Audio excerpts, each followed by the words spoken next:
Bien plus qu'un monument, Notre-Dame de Paris est l'incarnation mondiale de l'architecture gothique et la marque du savoir-faire des bâtisseurs depuis le Moyen-Âge.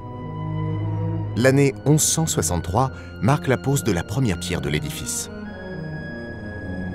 20 ans plus tard, le chœur est consacré avec ses 28 mètres de long et ses 33 mètres de hauteur. Les bâtisseurs de l'époque systématisent les voûtes d'ogive et les arcs-boutants, des techniques novatrices qui permettent d'ériger des bâtiments plus hauts et de percer des ouvertures pour des rosaces et vitraux qui font de la cathédrale une œuvre d'art lumineuse. En 1208, on amorce la construction de l'immense façade. Un ouvrage sur 4 niveaux d'une finesse exceptionnelle. Il faut alors imaginer de nouveaux outils comme des scies hydrauliques pour débiter les blocs de pierre et des engins de levage comme la cage écureuil. En 1250, les 2 tours de la façade sont terminées. L'édifice est désormais opérationnel. Avec une superficie de 6000 m², la cathédrale Notre-Dame de Paris restera jusqu'au milieu du XIIIe siècle le plus vaste monument religieux du monde occidental.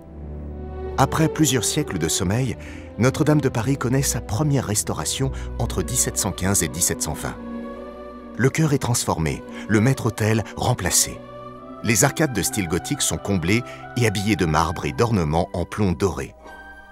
Notre-Dame de Paris évolue, et ce n'est que le début. 1844, Eugène Viollet-le-Duc remporte le concours pour la restauration de la cathédrale. Il imagine une nouvelle flèche de chêne et de plomb qui s'érige désormais à 96 mètres du sol. Il reconstruit la galerie des rois, dessine et fait sculpter plus de 100 nouvelles statues et de nouvelles gargouilles pour peupler le haut de la façade. Seule la forêt, surnom donné à la charpente de Notre-Dame, sera laissée en l'état. Datant du XIIIe siècle, elle illustrait le génie des premiers bâtisseurs de par sa complexité et la qualité de sa conservation.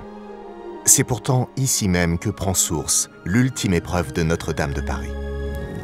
Le 15 avril 2019, un incendie se déclare dans les combles de la cathédrale. Il s'achève 15 heures plus tard, après avoir emporté sa flèche, sa charpente et sa couverture. Dès le lendemain, le défi est lancé, reconstruire Notre-Dame en à peine 5 ans.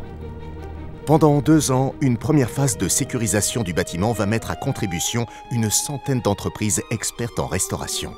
Puis, à l'automne 2021, débute la reconstruction à l'identique, mobilisant plus de 1000 ouvriers hautement spécialisés sur le chantier et dont les ateliers d'entreprises qualifiés dans toute la France. Au savoir-faire traditionnel s'allient des technologies de pointe. Le laser redonne à Notre-Dame sa couleur d'origine. Des logiciels de modélisation numérique pour visualiser la structure en 3D permettent d'imaginer les travaux de charpente et de couverture. Et dès le 13 février 2024, la flèche retrouve sa place dans le ciel de Paris. Le 8 décembre 2024, Notre-Dame de Paris ouvrira à nouveau ses portes au public. Mais ces travaux se poursuivront. Dès 2025, sera lancée la phase 3 du chantier de restauration des élévations et des extérieurs, sécurisant les arcs-boutants et restaurant la sacristie. Les bâtisseurs de Notre-Dame poursuivront leur travail, témoignant pour toujours de leur ingéniosité et de leur indéfectible attachement à ce chef-d'œuvre du patrimoine français.